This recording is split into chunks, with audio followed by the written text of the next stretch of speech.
Di sebuah desa terpencil di Jawa Timur, terdapat sebuah rumah tua yang dikenal dengan nama Rumah Angker. Rumah ini sudah lama ditinggalkan dan dianggap berhantu oleh penduduk setempat. Suatu hari, seorang peneliti paranormal bernama Raka memutuskan untuk tinggal di rumah itu selama sebulan untuk menyelidiki fenomena supranatural yang terjadi di sana. Malam pertama, Raka di rumah itu terasa sangat sunyi. Saat sedang menyiapkan peralatan penelitiannya, dia mendengar suara langkah kaki di lantai atas. Raka mencoba mengabaikannya, berpikir itu hanya imajinasinya. Namun, ketika dia melihat ke arah jendela, dia melihat bayangan seseorang berdiri di luar. Ketika dia mendekati jendela, bayangan itu menghilang. Keesokan harinya, Raka menemukan sebuah buku tua di loteng rumah. Buku itu berisi catatan harian seorang wanita bernama Siti yang pernah tinggal di rumah itu.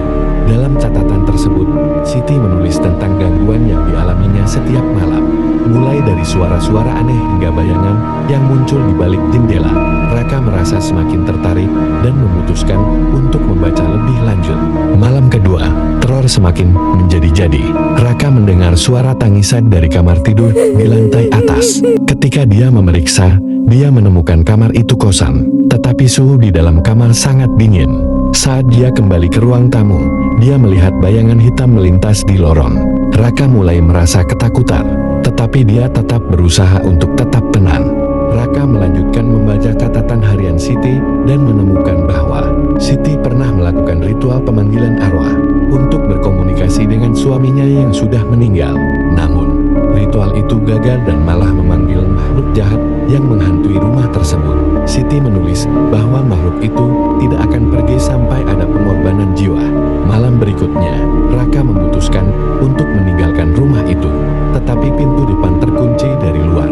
Dia mencoba mencari jalan keluar melalui jendela, tetapi setiap kali dia mendekati jendela, bayangan hitam muncul dan menghalanginya. Raka merasa terjebak dan mulai panik. Dia mendengar suara langkah kaki mendekat dan bayangan hitam itu semakin jelas. Dalam upaya mencari jalan keluar, Raka menemukan sebuah pintu rahasia di bawah tangga. Pintu itu mengarah ke ruang bawah tanah yang gelap dan lembab. Di dalam ruang bawah tanah, Raka menemukan altar dengan simbol-simbol aneh dan patung-patung menyeramkan. Dia juga menemukan mayat-mayat penduduk desa yang tampaknya telah dikorbankan. Saat berada di ruang bawah tanah, Raka bertemu dengan arwah Siti yang tampak sangat menderita. Siti menceritakan bahwa dia terjebak di rumah itu karena kutukan yang dia ciptakan sendiri. Dia meminta bantuan Raka untuk menghancurkan altar dan mengakhiri kutukan tersebut. Raka setuju untuk membantu Siti. Raka mulai menghancurkan altar dengan menggunakan alat-alat yang dia temukan di ruang bawah tanah. Namun, setiap kali dia menghancurkan satu bagian, bayangan hitam muncul dan mencoba menghentikannya. Raka harus berjuang melawan bayangan itu sambil terus menghancurkan altar. Pertarungan antara Raka dan bayangan hitam semakin intens. Bayangan itu tampak semakin kuat dan agresif. Raka menggunakan segala cara untuk melawan, termasuk membaca doa-doa yang dia temukan di buku harian Siti.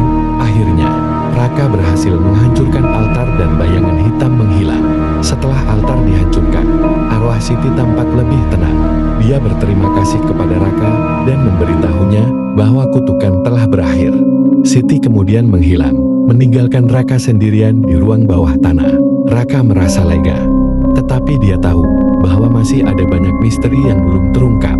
Raka menemukan sebuah surat di ruang bawah tanah yang ditulis oleh suami Siti. Surat itu mengungkapkan bahwa suami Siti sebenarnya adalah seorang dukun yang melakukan ritual-ritual gelap.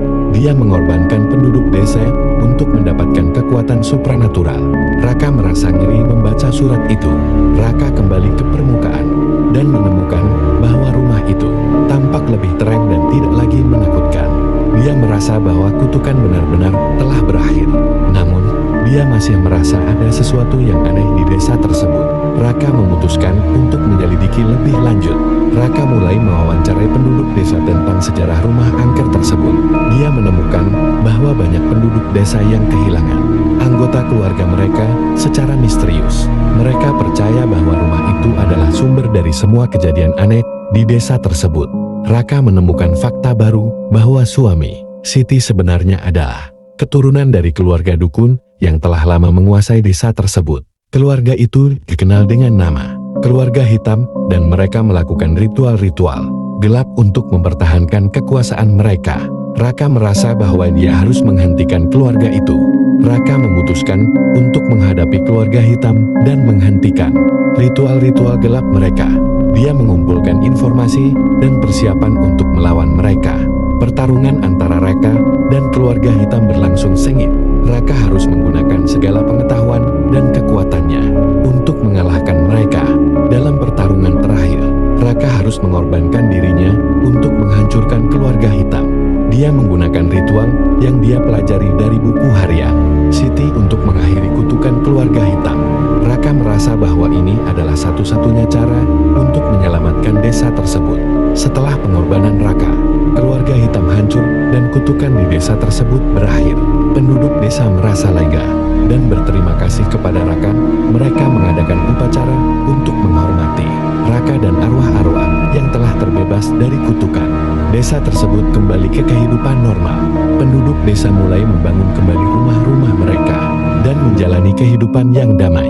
Rumah angker tersebut dihancurkan dan digantikan dengan taman yang indah. Penduduk desa merasa bahwa mereka telah terbebas dari kutukan yang menghantui mereka selama bertahun-tahun. Meskipun desa tersebut telah kembali ke kehidupan normal, penduduk desa tidak pernah melupakan pengorbanan Raka. Mereka selalu mengenang Raka sebagai pahlawan yang menyelamatkan desa mereka. Cerita tentang kutukan di desa angker tersebut menjadi legenda yang diceritakan dari generasi ke generasi.